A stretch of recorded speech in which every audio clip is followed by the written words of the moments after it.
Hi, I'm Aaliyah Hardy, owner of Pilates Center of Rockville, and I'm here with Eric Franklin, founder of the Franklin Method. We're so excited because Eric is spending the weekend with us presenting 5 workshops. And so I wanted to take a moment just to pick his brain a little bit, ask him a couple of questions.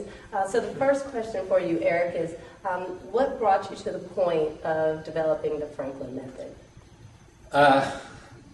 Personal problems, pains, aches in my body, and just wondering, how could that happen? Because I was trained to be a dancer, and I love to dance, I love movement, and it actually caused me to have all kinds of issues, knee pain, back pain, all kinds of stuff. I even at one point was told, I have to stop dancing, I have a few months left, and that kind of definitely shocked me into trying to figure out what to do. So basically, yeah, that was the starting point. Something was not working, even though I knew dance is actually healthy and good for you, and you should dance, Yeah. So that was the starting point. Right. So what do you see in our modern lives and our modern lifestyles that you think makes movement, healthy movement, a struggle for us today?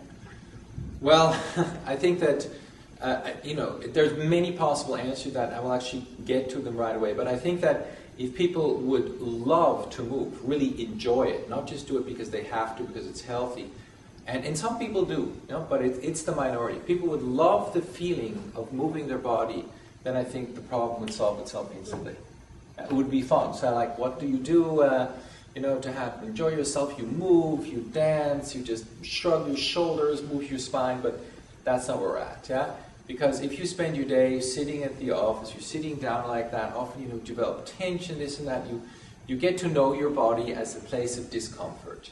And you kind of want to evade it, you go to the movie, you have a drink, you take a pill or something like that. Yeah? So that would probably be the main thing I would say. The problem would be somebody would just love to move, whatever movement, without even it being exercise.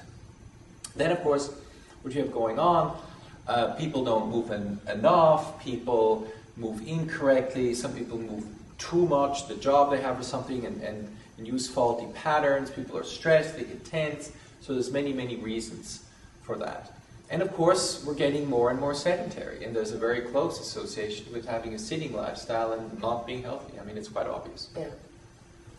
But maybe back to the other question for a moment. So that's kind of what happened to me through the lens of doing an exercise system.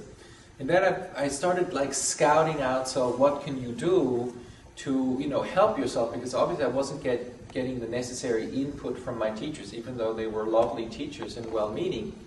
So I happened to be in New York. I was studying at NYU School of the Arts, and I just went to every possible class I could find, trying what people were doing, and I discovered that I really liked imagery. I had one teacher at Newark University who was teaching something called ideokinesis, which I really enjoyed. It was a form of imagery. Of course, there's many other kinds. There's the type of imagery that originated in dance, the type that originated in psychology, in sports, in healing. There's many different types. So I tried all the different kinds, and that really worked for me. I noticed that if you change your mind, it changes your body. So one of the things we say in the Franklin Method, if you want to change your body or physical experience, start by changing your mind, by focusing your mind in a new way. So that's kind of how I developed it in the beginning. And then I got my first invitations to teach from Europe. Here I went in America, American Dance Festival. In Europe I worked for the Swiss Olympic gymnastics team, and through experience in helping people and working with people, I started to develop the method.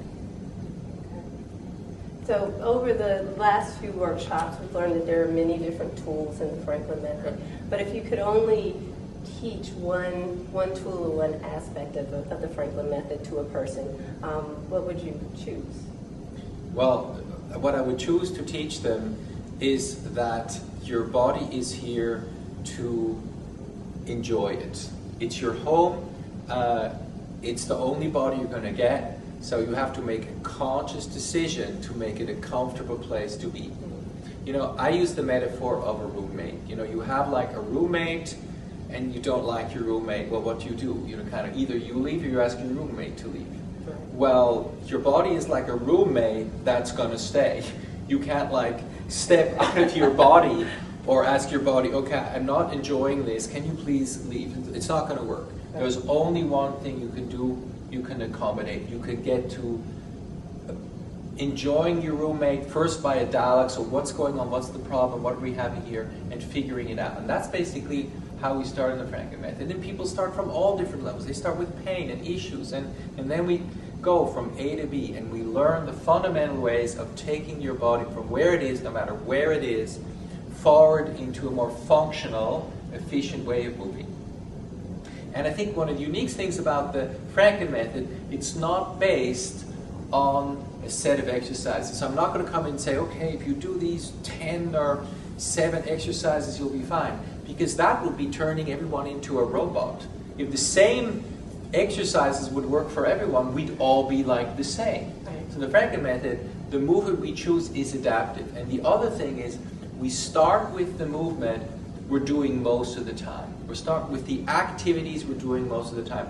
Because if you can improve what you're doing all the time, like thinking, breathing, you're going to make the biggest step forward in the enjoyment of your physical experience and mental experience.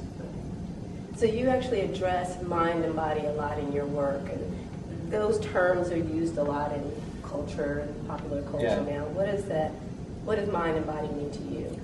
Well, mind and body, I think, it's one of those terms, like that are overused now a little bit, so they sort of have been diluted into a certain meaninglessness, mind, body, and you find that even people who supposedly, teach this are not really fully informed what it is. I mean, there really is 2 different things, mind to body and body to mind, and of course they interact. Mind to body means you know the tools and techniques of using intentional shifts in your mind, using mental imagery, using self-talk, using metaphors, all different kind of things to create a positive change in your body, in your coordination, in your posture, things like that. So that's that. On the other hand, there's the other thing around. Your physical state will influence your thinking, how you think. And that's a fabulous tool. If someone has negative thoughts and is worried and concerned like that, if you change their physical state, if you help them relax their shoulder, free their neck, ease their spine, they're going to start thinking different about their life. So that's body-mind, and it's constantly going back and forth. And it's actually very easy. You can teach this to anyone, anytime, the fundamental principles in a half an hour. It's fantastic. So, I know you've been doing the Franklin method for many years, and you're traveling all around the world doing workshops. How many Franklin method educators do you have around the world right now? Around the world, it's about 600. Okay. And they're in the various countries in Europe. I started out in Switzerland, Germany, Austria, but also we have now some in Japan. We have quite a few here in the US, and now we're going to have a few in Canada. So they're distributed. But recently, I've been working more in the US and touring also here in Asia. And ultimately, what is your vision for how the Franklin method is going to progress and develop in the future? Well, the very interesting thing is I don't have like the kind of, how shall I say, I want this to happen like that. I see it in a very different way. I see it reaching as many people with the message possibility that if they have these tools, they can help themselves have a more fulfilled experience of life in their bodies, more enjoyment. And I think this should be accessible to everyone ideally. Kids can learn this, that would be the ideal. But it's not only up to me. There's the cosmos in the world, and there's many forces out there. And I'll just do my best, deliver whatever I can always, and it will reach as many people as it reaches. Well, we look forward to 2 more fantastic workshops with Eric tomorrow, and then we'll send him back out into the world to help everyone. Thank you again, Eric. I really appreciate it. Thank you very much, Nadia. Thanks.